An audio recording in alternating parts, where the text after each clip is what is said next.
First of all, I say this after wins, and I want to make sure I do this after losses, that I am so thankful to be the coach at Kansas State and to coach these young men, and thankful that God gave me this opportunity. So without him, none of this would be possible. And I thought this was just an unbelievable Big 12 game, right? The environment was incredible. We had obviously we wanted to win. But what we really wanted to see is how much we improved from a week ago or so against TCU, when we came off of 2 good wins. They were coming off of a loss that they probably should have won, and they were just tougher than we were. And their staff did a better job than we did in preparing their team, TCU.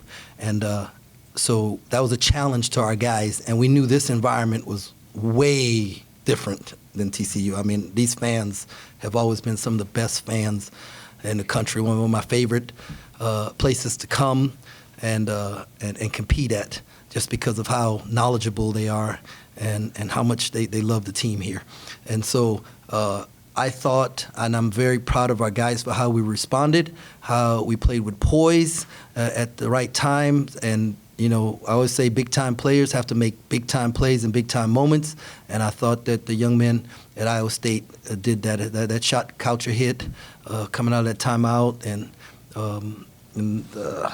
what's his number 23? He was head of our Holmes was just incredible, and then the big fella down the stretch, we didn't have an answer for him, and so we will get better, and but very proud of my guys. Had quite a bit of success driving and scoring at the rim on you guys today. Why do you think that was a difficult matchup, and what can you guys do to break that? Well, they have really good shooters, and sometimes we're probably spread out a little bit too much. I'll have to go look at the film. I thought we let right-hand drivers drive right, and so that was we just have to do a little bit better job of that. You talked about wanting to improve from the TCU game and kind of measuring up to that. What area do you think you made the biggest improvement? I just thought we competed, and we stayed together, and we didn't let their runs get us out of character. And so that, what we didn't, the way we really improved was in preparation, that we didn't get giddy because we had won a couple games. We realized we had to keep improving and stay focused and all of that. And so just our preparation and our mental focus coming into this game was way better. And then, out on the court, it showed it right with our execution. What you like about how Cam played early on, and then how did they kind of start to trip him up? I thought, Cam is a hooper, right? Like, he just likes to hoop, and you put him in space, and he's really good. And I thought he had space in the first half, and he was really good in the second half. They played a little bit more attention to him, and so took away his space. And then he got in foul trouble, and so he had to sit. But I really liked the pace of the game in the first half, because they scored 12 more points a game at home than they do on the road. And so when it was in the 30s, I was like, oh, this is good. It's going to be a 60-point game, that kind of thing. But they started making shots in the second half, and, you got to try and match it. When you only lose the turnover, when you lose the turnover battle by 1, but then they beat you in points off turnovers by 12, what goes into that? I'm going to have to go look at it, but it is, that's a very valid point there. I told the guys in the locker room they were just more efficient with the turnovers than we were. And then the second chance points, to me, that's the biggest thing, right? 7-17, second chance points. And, we know that's an issue with our team that we have to get better at. There's just lack of practice days. Right, so guys have to study film and just we got to figure out how to break some habits that we have that don't, because our first shot defense is not bad. Coach King? Marquise driving, second to last possession of the second half. Is that kind of the play you wanted? Well, yeah, it was set up. There was a shooter in the corner, right, because we knew they'd help out that corner. I thought he would maybe kick it out there, but I have no problem with him. He had just finished one like that just a little bit earlier, and he finished one like that against Baylor when we won the game. So, yeah, the ball was in his hands, and we gave him the right space and, had what we wanted, and it just didn't go in. Coach, can you kind of explain, I guess, how the interior defense can improve against traditional bigs like Lampkin, who obviously had success against you guys, and then Osuni had some good success at the end, like you said, too?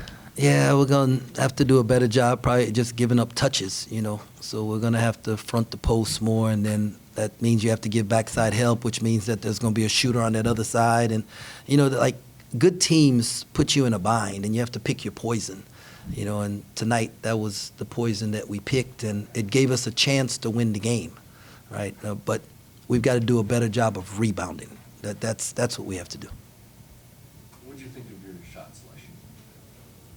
I got to go back and look at it. I'm sure there was a few I wouldn't have liked, but there was a few that I didn't like, and they went in, and so, you know. Coach, Naquan only taking 3 shots. Do you think there's anything he can do to be more involved offensively, or does he need to get on the offensive glass more, or what do you think in that regard? I thought Naquan was a little bit passive. I thought they denied him the ball early and made it hard for him to touch it, which was good on their part. And we probably have to come up with an answer for that and give him some different options. But, you know, you can't play 32 minutes and not get any rebounds, you know. And, I mean, that's all 3 of my bigs have 0 rebounds in the minutes that they played, and that just can't happen. And that's not a knock on them. That's a knock on us as a staff. We got to do a better job and, you know, just help them. And so we will. Did Gassan's injury take a step back, or did you just? No, I just, it's hard to play 9 dudes, man. It is. It's just hard. We're trying to figure it out. My thought was to bring him along a little bit more today. Today wasn't a bring along a little bit more game. So. What was kind of the mentality in the huddle when you guys fought back from that 10-point deficit in the second half? Get stops.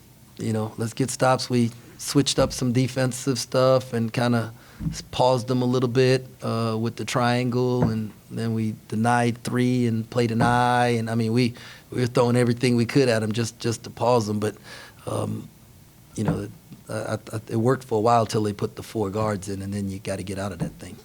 So. Ish is obviously giving you guys quite a bit on offense right now. What can he give you a little bit more of on the other end? We just have to rebound. We have to collectively rebound, and if you can't get it, you just got to make sure your man doesn't get it, right? That's just got to be the mentality, and we will get better at it. Going back to that run that you guys made late, what does that say about your guys' mental toughness? Especially, it seems easier to do that at home when you have the crowd behind you. To have a crowd like that working against you and then have to kind of crawl your way back in, how tough is that to do? No, it is. It's very tough, and I think I have a tough team, you know, and TJ has a tough team too, you know, and so it's just the Big 12, you know, and but our guys, you know, we're not gonna lay down. I mean, we're down 17-3, but I was at home to West Virginia and fought back. You know, I mean, these dudes, they don't quit, and we just figure out a way, and we keep trying to find a way to win that moment, you know, and today we came up short. Transitioning from Big 12 play to a little reprieve with Florida in the middle, is there, not really a reprieve, but is there any kind of mindset switch that needs to happen, playing an out-of-conference team kind of right in the middle like this? No, we're going to get on this plane here hopefully in about 40 minutes, and well, actually it's a 40-minute drive, so hopefully in about an hour and a half, and we're going to get some rest tonight, and tomorrow we're going to figure out how we're going to get better. But like, I haven't even thought about that. Coach, for Iowa State, there was some thought that Caleb Grill might not even play. He didn't exactly fill the stat sheet tonight, but what did he do that helped Iowa State win? I mean, just from a non-stat standpoint. Well, anytime he's on the floor, he provides spacing, right? And when you have to, you got to guard him. And so that opens up driving lanes for other people. And I mean, I thought the offensive rebound kick out that he hit the 3, I mean, that was a huge play. All right, so just his ability to shoot the ball, his presence on the floor, you can't guard them a certain way. Like when he's not on the floor, you can like be in gaps and take away driving lanes. But when he's on the floor, he just spaces the floor. And so heck, I knew he was gonna play. Come on, man, he's a competitor. He's a tough kid, right? Didn't he win like the high jump, something like that? He's a tough joker, man. And so like I knew he's not missing this game.